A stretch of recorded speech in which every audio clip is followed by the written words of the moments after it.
Good afternoon, everyone. I'm here to announce the completion of our withdrawal from Afghanistan and the end of the military mission to evacuate American citizens, third country nationals, and vulnerable Afghans. The last C-17 lifted off from Hamid Karzai International Airport on August 30th this afternoon at 3:29 p.m. East Coast time, and the last manned aircraft is now clearing the airspace above Afghanistan. We will soon release a photo of the last C-17 departing Afghanistan with Major General Chris Donahue and the U.S. Ambassador to Afghanistan, Ross Wilson, aboard. While the military evacuation is complete, the diplomatic mission to ensure additional U.S. citizens and eligible Afghans who want to leave continues. And I know that you have heard, and I know that you're going to hear more about that from the State Department shortly. Tonight's withdrawal signifies both the end of the military component of the evacuation, but also the end of the nearly 20-year mission that began in Afghanistan shortly after September 11, 2001. It's a mission that brought Osama bin Laden to a just end, along with many of his al-Qaeda co-conspirators. And it was not a cheap mission. The cost was 2,461 U.S. service members and civilians killed, and more than 20,000 who were injured. Sadly, that includes 13 U.S. service members who were killed last week by an ISIS-K suicide bomber.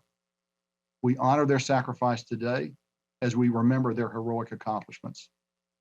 No words from me could possibly capture the full measure of sacrifices and accomplishments of those who served, nor the emotions they're feeling at this moment. But I will say that I'm proud that both my son and I have been a part of it. Before I open it up for questions, I do want to provide some important context to the evacuation mission that we just completed, in what was the largest non-combatant evacuation in the U.S. military's history. Since August the 14th, over an 18-day period, U.S. military aircraft have evacuated more than 79,000 civilians from Hamid Karzai International Airport. That includes 6,000 Americans and more than 73,500 third country nationals and Afghan civilians. This last category includes special immigrant visas, consular staff, at-risk Afghans, and their families. In total, U.S. and coalition aircraft combined to evacuate more than 123,000 civilians, which were all enabled by U.S. military service members who were securing and operating the airfield. On average, we have evacuated more than 7,500 civilians per day over the 18 days of the mission, which includes 16 full days of evacuations, and more than 19,000 on a single day. These numbers do not include the roughly 5,000 service members and their equipment that were sent to Afghanistan to secure the airfield and who were withdrawn at the conclusion of our mission.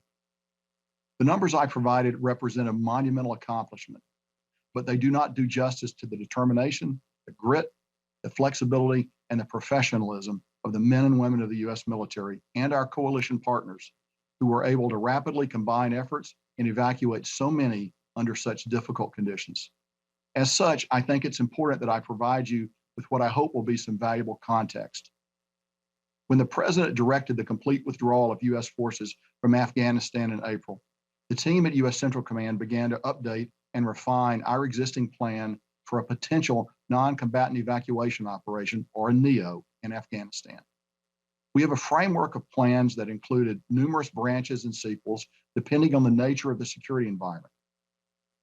Over time, we continued to refine our plans, which included the interagency, the international community, and other combatant commands. Plans such as this are built upon a number of facts and assumptions, and facts and assumptions change over time. While observing the security environment deteriorate, we continued to update our facts and assumptions. As the security situation rapidly devolved in Afghanistan, we took a number of actions to position ourselves for a potential NEO, based upon direction from the Secretary of Defense. We positioned forces in the region and put them on increased alert. We began to pre-position supplies, and we began some preparatory work on intermediate facilities in Qatar with the support of our gracious host nation. When the evacuation was formally directed on August the 14th, we began to carry out our plan based upon the initial assumption that the Afghan security forces would be a willing and able security partner in Kabul, defending the capital for a matter of weeks, or at least for a few days. Within 24 hours, of course, the Afghan military collapsed completely, opening Kabul up to the Taliban's advance. On August the 15th, in a meeting with Taliban senior leadership in Doha, I delivered a message on behalf of the president that our mission in Kabul was now the evacuation of Americans and our partners, that we would not tolerate interference, and that we would forcefully defend our forces and the evacuees if necessary. The Taliban's response in that meeting was in line with what they've said publicly. While they stated their intent to enter and occupy Kabul, they also offered to work with us on a deconfliction mechanism to prevent miscalculation while our forces operated in close quarters. Finally, they promised not to interfere with our withdrawal. It's important to understand that within 48 hours of the NEO execution order, the facts on the ground had changed significantly. We had gone from cooperating on security with a longtime partner and ally to initiating a pragmatic relationship of necessity with a longtime enemy. Into that environment, Rear Admiral Pete Vaisley and Brigadier General Farrell Sullivan of the Marines, and subsequently Major General Chris Donahue of the Army's 82nd Airborne Division, deployed and employed their forces and did extraordinary work with the leading elements of our reinforcement package to safely close the embassy in one period of darkness, or one evening, to establish a deconfliction mechanism with the Taliban, to establish security at the airport, and to bring in the rest of our reinforcements into the airport.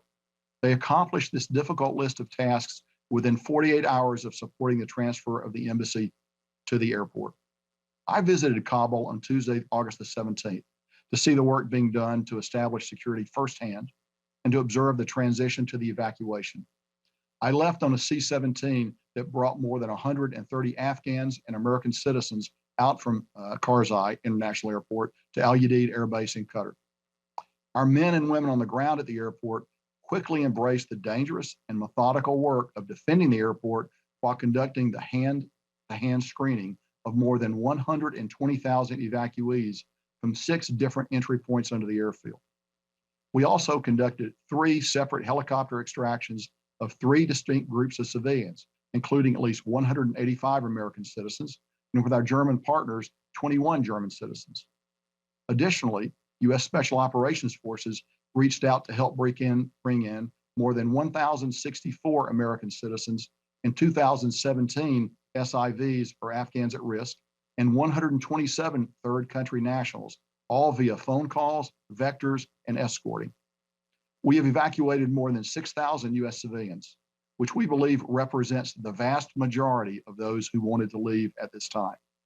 It would be difficult to overestimate the number of unusual challenges and competing demands that our forces on the ground have successfully overcome.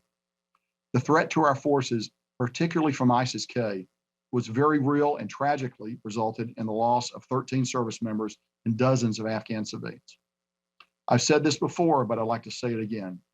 We greatly appreciate the contributions of the many coalition partners that stood with us on the ground at Karzai International Airport.